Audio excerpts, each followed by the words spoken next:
How's it going, guys? This is IYRE back once again on Cool FM with a brand new show for March. And I've got a very special guest on for tonight's show as well. Not one of the regulars, I would say. You wouldn't necessarily get to see him actively on a radio show or on the DJ deck, so you wouldn't see him walking around getting things organized as in like label heads that you've seen on previous gigs. But he is probably one of the people who are responsible for drum and bass to be of this magnitude as of now. And he's also one of the reasons why I feel much more relaxed in terms of being an outsider coming into the genre, and probably one of the reasons why I take pride in being Sri Lankan, because I have a sense of belonging whenever I look up to this guy. And without further ado, let me introduce him to you. He's none other than Diluk. So most of the people in the scene know him by Del, if I'm not mistaken. He's one of the co-founders and the current CEO of AEI Ventures, which is also home for quite a few brands that you have heard so far. Brands like UKF, NCS, Drum&BassArena, the Cube, which was recently inaugurated in quite a few locations in London, and I was very fortunate to be able to check out these spaces as well. And the Heli, the Collab Agency, Root Cafe, El Dorado, one of the biggest festivals in the UK right now, and Let It Roll, which obviously you guys know, Featherstone, the publishing company, and The Sound You Need. Please welcome my fellow Sri Lankan and my Ayya, as I call him, Diluk Das. How are you, brother? I'm very good, thank you. You're very kind and very generous with your praise. Not deserved, I feel, but thank you in any event. I think it's quite deserving, and I was a little bit skeptical if at all I did a good job in terms of introducing you, because you're one of the key people in the industry, and obviously I look up to you when it comes to navigating myself in the industry as well. And I'm sure quite a few of us feel that way, to be honest with you. But first and foremost, this is not on the questions that we agreed to speak with each other, but how do you feel being an outsider coming into the genre? First and foremost, as Sri Lankans, I mean, in my books or my understanding, I didn't have any business to do with drum and bass. Because we're Sri Lankan, it's a very segregated, separated scene out there. But what was it like to be a part of electronic music and to be a part of the UK community, being one of the biggest markets for electronic music right now? I think it's a great question, and I think perhaps I need to reflect a bit further back to when before the time I actually got into electronic music. I'm not ashamed to say that electronic music was not my first passion. Prior to getting to electronic music, I was very much into rock and guitar music as a guitarist. But that's a story for another day. This notion of being an outsider started when I was actually quite young.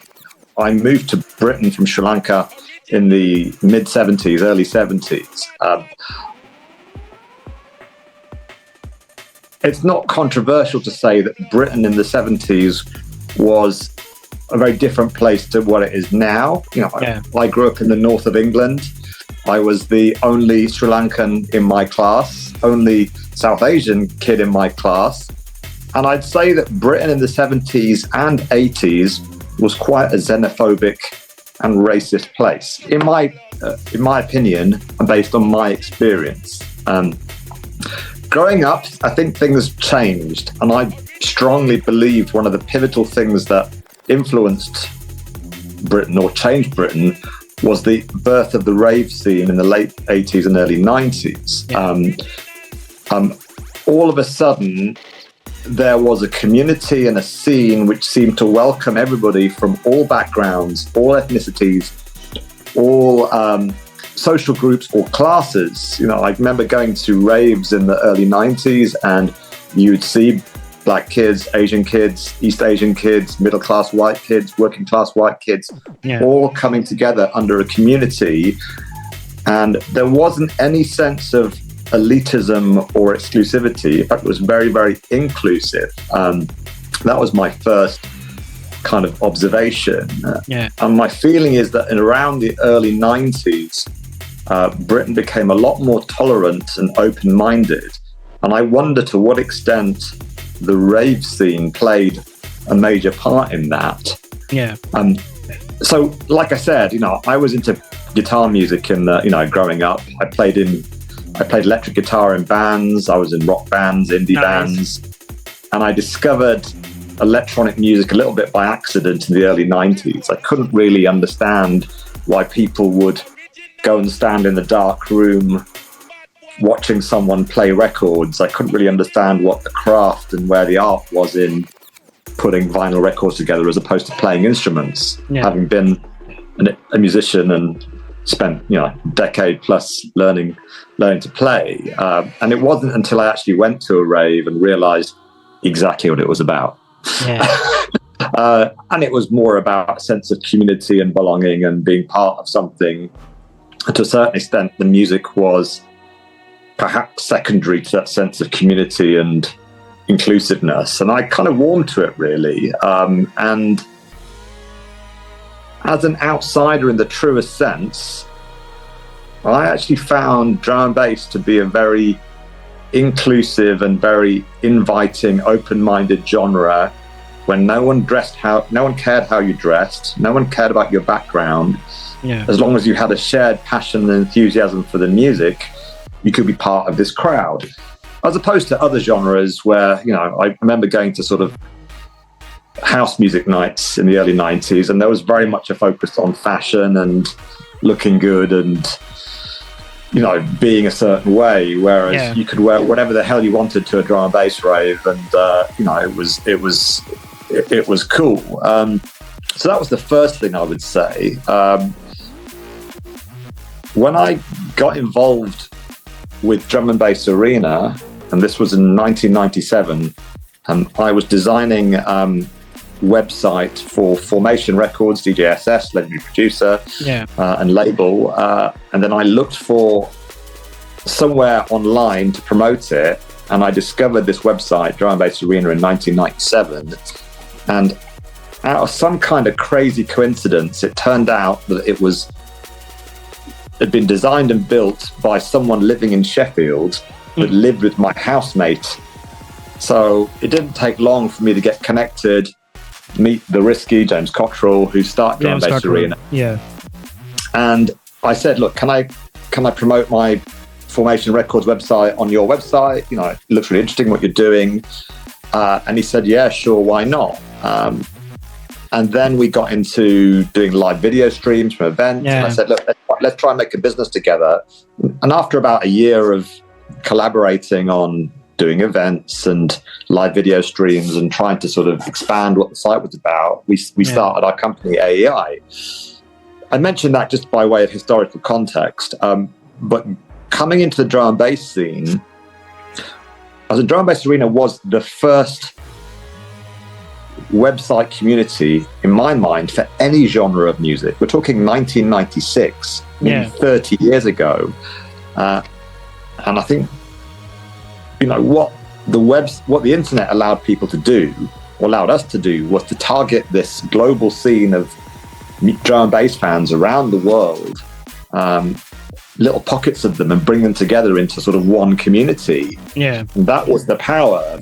And initially, when we approached the drum and bass scene based in London, we were living in Sheffield, and we sort of said, look, we're these guys in Sheffield with the internet, and we've got a web community and a website, and we're doing live video streams, and we've got forum and all this kind of stuff. And we can promote your music and your career. There was a little bit of cynicism, just a little bit.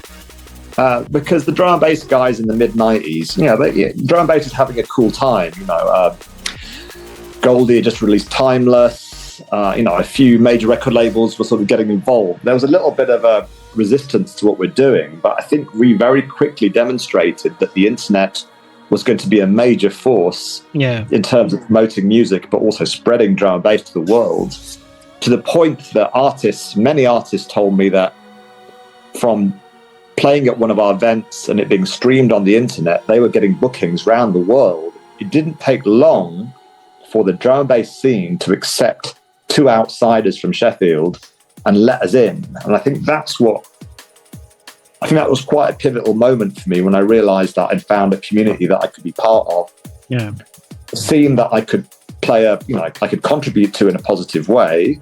And I think that's probably something that I feel very proud of 28 years later, that, we were let into this scene without really being invited. We just created a website, created an audience, built a community, and did our best to try and promote a genre to a worldwide scene. And we were allowed in, and I'm not sure many other genres would have been so receptive to us, and I think that's what's so unique about drum and bass. Drum and bass, I highly agree in that regard, to be honest. I mean, it's the same story with me as well.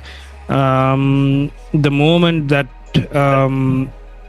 some of the labels that I work with, and of course you guys, UKF for that matter, got to know my existence, and first and foremost, obviously, the music was resonating with a lot of people, for my luck, and at the same time they were quite interested in terms of being Sri Lankan, and of course you being there, and they were quite amazed and quite excited with the prospect of having a drum and bass producer from Sri Lanka breaking into the international scene.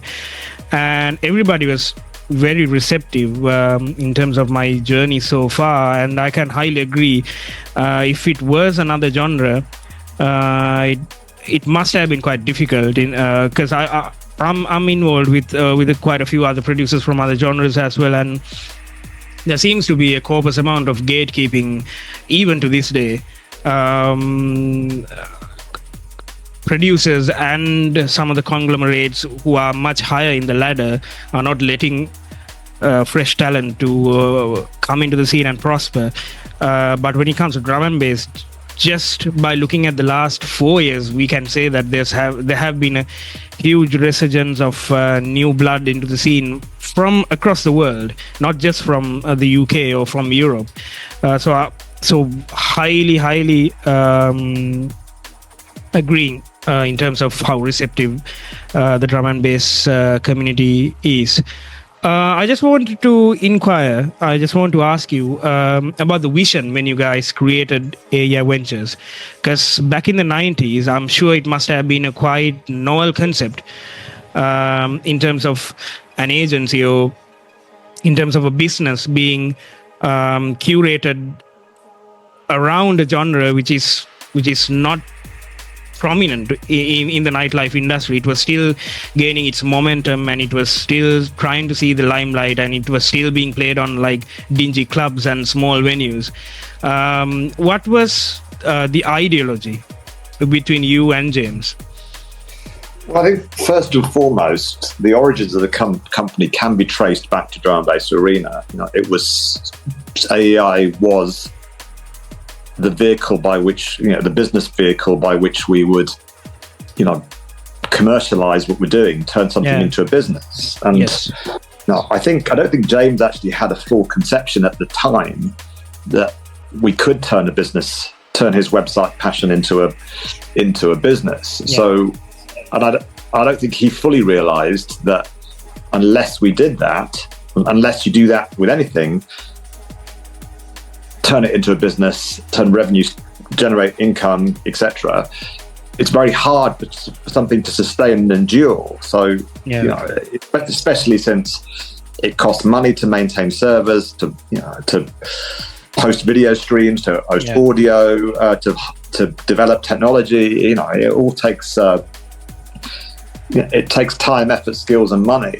And without commercializing and turning into a business, it's very hard for something to sustain and grow. So I think the origins of the company were simply to, make a business from this website project, this passion project that James had. And the mission of Drum&BassArena was very, very simple. It said on the website, this website exists for one reason and one reason only, to spread drum and bass to the world. And in order to realize that mission, James had to sort of ensure that he didn't get fired from his day job. And I had to make sure that I could, earn a living from it, so I could continue to collaborate. So that was the simple reason why the first reason why the company exists. I guess the second reason is that we were both misfits in some respects. I don't think either of us really fit into our, into a certain mold, a traditional career path. And I think the secondary reason why we started the company is that we didn't want to follow a, very traditional career path. As you're well aware, it's as if, like being Sri Lankan, having Sri Lankan parents, their view of success in a career is becoming a doctor or an accountant. And you obviously followed the second path. I didn't. I mean, for the listeners who are tuning in right now, just to give you guys a bit of context, we're South Asian. So that's how South Asia is. Our parents basically decide what we want to be when we grow up. It's always going to be either a lawyer, an accountant, a doctor, an engineer. So those are the professions that are being pushed by our parents to be when we grow up. So that's just giving you guys a bit of context. Let's carry on. Yeah, exactly. And I didn't fit into that. And it was a major source of disappointment to my parents that I didn't pursue following the family footsteps and become a doctor. But I didn't want to do that. And I don't think James wanted to follow a traditional career path. So the second reason the company exists is that, we wanted to avoid having to get, a normal job, let's say, and we wanted to sort of create our own work environment and create our own slightly alternative view of work, where work doesn't feel like work and we can choose what we do, choose who we work with, have abundance of free time and leisure. And if we manage to have financial success, it's kind of a bonus. It's not the reason in itself. So that's the second reason. And I guess the third reason why the company exists, and that emerged maybe a decade later, was to find other people that shared our belief, shared our view, didn't quite fit in other places, and provide a home, an environment for other industry outsiders that wanted to follow in our footsteps, that were perhaps inspired by our journey, either as entrepreneurs like myself and James, or simply music fans that would go on to work in the industry, both in our company and in other companies or in their own business. So I think those are the reasons why the company exists today. Does that make sense to you? It does. It most definitely does, which will also pave the way for my next question. How did you meet Luke?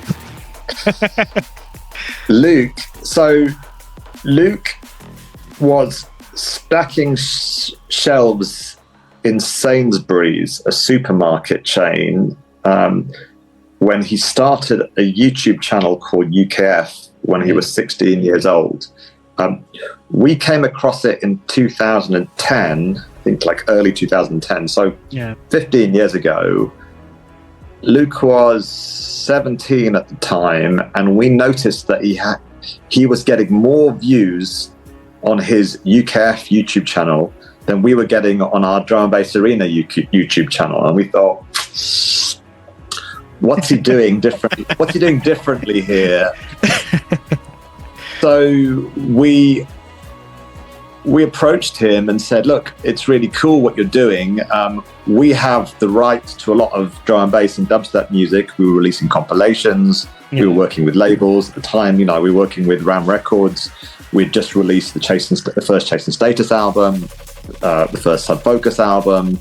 So we had a lot of high-profile music rights, and we said, why don't we can grant you a sort of a license or legitimize what you're doing by letting you upload this music with the label and the artist's blessing.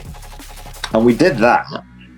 And from what I can recall, this content resonated really well on his YouTube channel, and he started getting a lot more views. At the same time, he didn't have an obvious business model. He was just uploading stuff to his channel. There was no monetization, so we turned the monetization on, and that added an income stream. And in 2010, I think by collaborating together, essentially we provided the content, the monetization piece, something we had done successfully with Drum&BassArena over the previous decade. Yeah. Or 7 or 8 years. Nice decade, actually, thinking about it.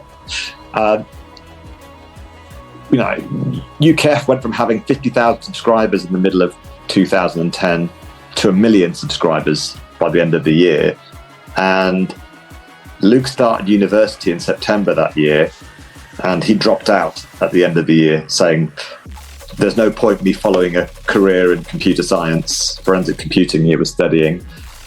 I'm going to pursue my business opportunity, and he hasn't looked back since. So that's how we met Luke, and we've been on a 15-year journey together, which has recently culminated in me handing the reins to the company over to him. So he's now the CEO of the company, running the company day to day, and I've sort of stepped out of the operations, which I think is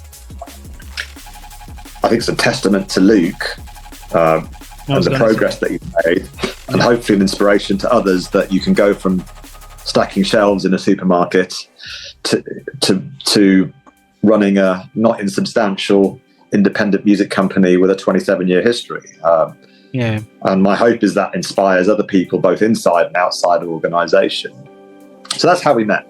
And I think UKF got shortlisted for a BBC Radio 1 Dance Award as well in the best label category. So it's amazing to see the trajectory of what UKF has become. And it is, let me tell you, UKF is a home brand when it comes to electronic music in the South Asian region as well. It was probably the only source of one of the only sources of music that we grew up listening to. For example, personally for me, when I was getting into drum and bass, it was obviously Pendulum that I started with. Then later on, I started listening to acts like Cohen, for example. And the first time that I got to listen to acts like Cohen and Culture Shock and Delta Heavy was basically through UKF. Big shouts to Luke. Moving on to the next question. In terms of the economic impact on the nightlife industry in the UK, post-COVID, what key changes that may have shaped up the industry to be what it is right now, in your opinion? Because for almost 2 years, we weren't able to go visit the clubs, and it almost seemed as if the nightlife industry was going to shut down for a time period that nobody was aware of or could have understood or could have anticipated. So what kind of changes do you think happened during the COVID shutdown that may have led to the industry to be what it is right now?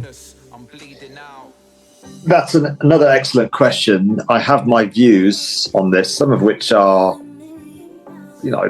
might be considered controversial, but I'm going to share them in any event. We love controversy. Go ahead. Well, I think the first thing is, yes, the world shut down for nearly 2 years. Nightlife was shut down.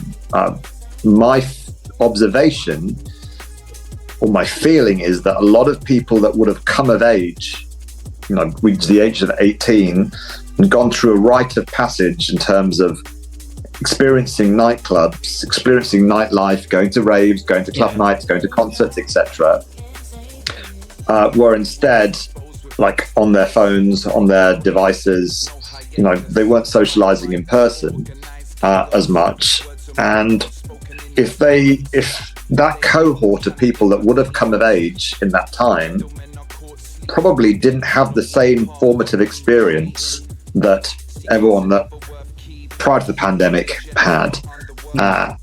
And I don't think we can fully appreciate what impact that is having.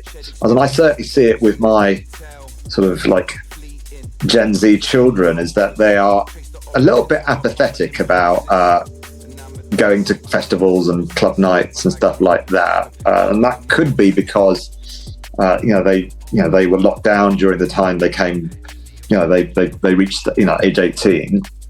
But it could also be the fact that that generation appears to be less hedonistic and less willing or less interested in going to sort of nightclubs and raves than perhaps generations that preceded them, and that probably warrants a bit of exploration. That's probably beyond the scope of today's conversation.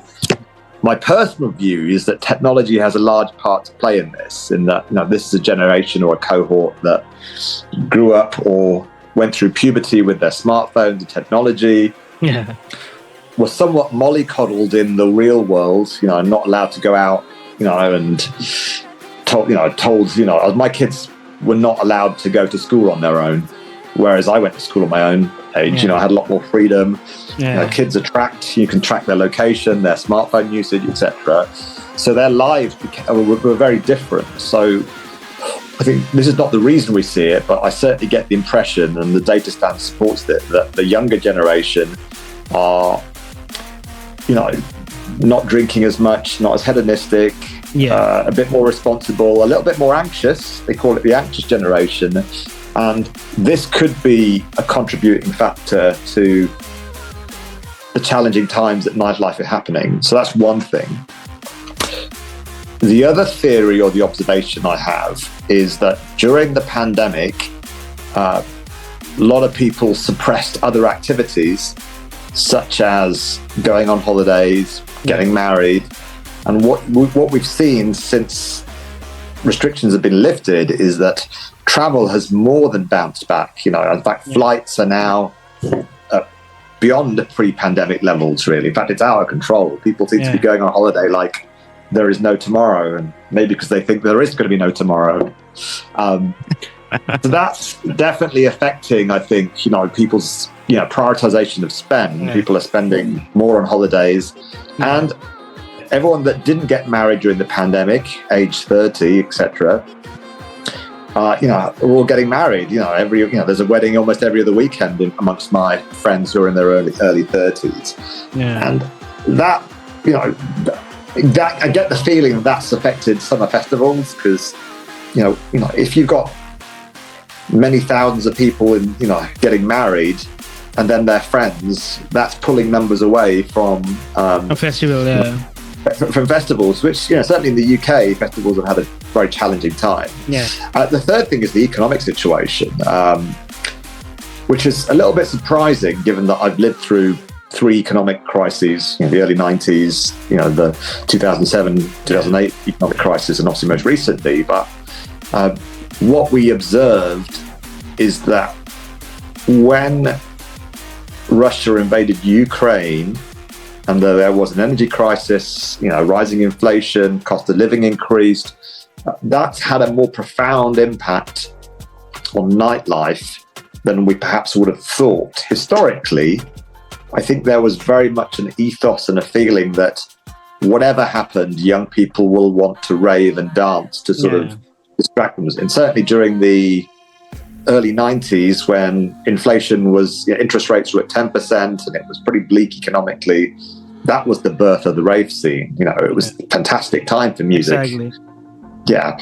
During 2007, 2008, 2009, there wasn't much muting of nightlife activity. People were still going out, and you saw the boom of genres like dubstep in late 2009, and drum and bass sort of had another resurgence. So it didn't seem to be affected by the economic situation.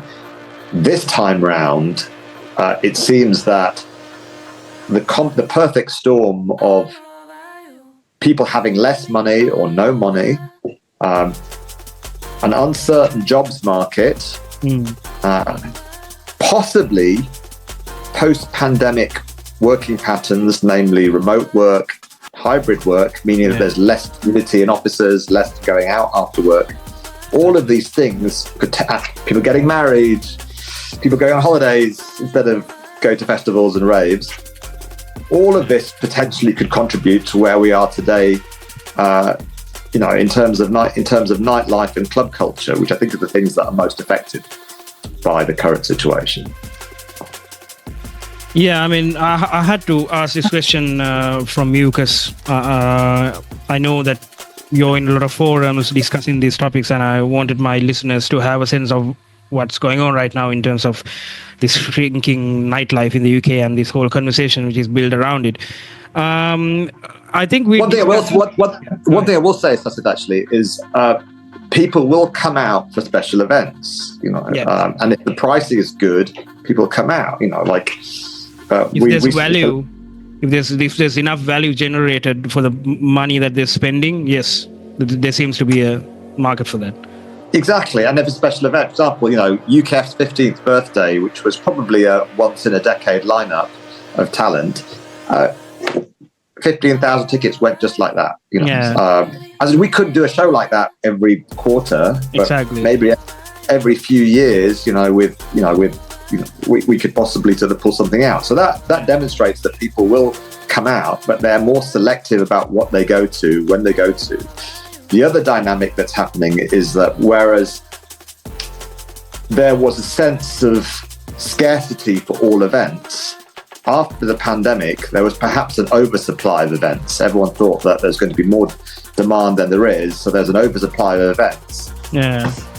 So consequently, consumers are confused. I would say confused. They're a lot more relaxed about, well, if I want to go to the event, I'll decide last minute. Yeah. Whereas pre-pandemic, there was a fear of missing out. Tickets would sell out in advance and away you'd go. And I'd say that consumers are a bit more like, I'll decide on the day or the week, which is not good if you're a festival promoter and you're hoping to get all your ticket sales banked several months in advance. So that's the reason why you've seen some challenges in the market. I think these are the reasons very broadly. I think we discussed quite a few topics in depth, and the conversation was quite serious. So let me just ask a fun question. 3 things that you miss the most about Sri Lanka. Okay, this is really easy. Okay. The weather. Mm-hmm. Yeah. Controversial statement coming up. The weather in London and the weather in the UK sucks. I was in London last week. Yeah. As in, the winters are gloomy. Yeah. It's miserable. It's cold. It's wet. Cold. It's rainy. It's definitely cold and wet. Yes. It's 33 right now in Sri Lanka. Quite sweaty, I would say, but it's not cold. So. Yeah, and it's tropical all year round. Sunshine and warm. And I'm definitely I was born in Sri Lanka. I think that's one thing I don't appreciate about Britain so much is the weather is generally rubbish basically for half the year. Naturally, as a Sri Lankan, I miss the food. Me too. Yeah. I like spicy foods. I like curries. My children. Whenever I ask my children what they want to eat, they will almost without exception say curry. So I miss spicy food and the flavors and tastes that I grew up with basically. Third thing, whenever I'm in Sri Lanka, I feel a real sense of belonging and home that I don't necessarily feel in other places. And I think this is mainly because, I can understand everyone. My Sinhalese, my language skills aren't amazing, but I can communicate with anybody and everyone. I can watch TV and follow dramas and understand what's going on. Yeah. And everything is very familiar because this is a culture that I'm aware of and very familiar for me. Even though I lived in Britain for, I've lived out of Sri Lanka for more than 50 years. It's still something that's very familiar to me. And I think I miss that sense of, almost, blending in completely.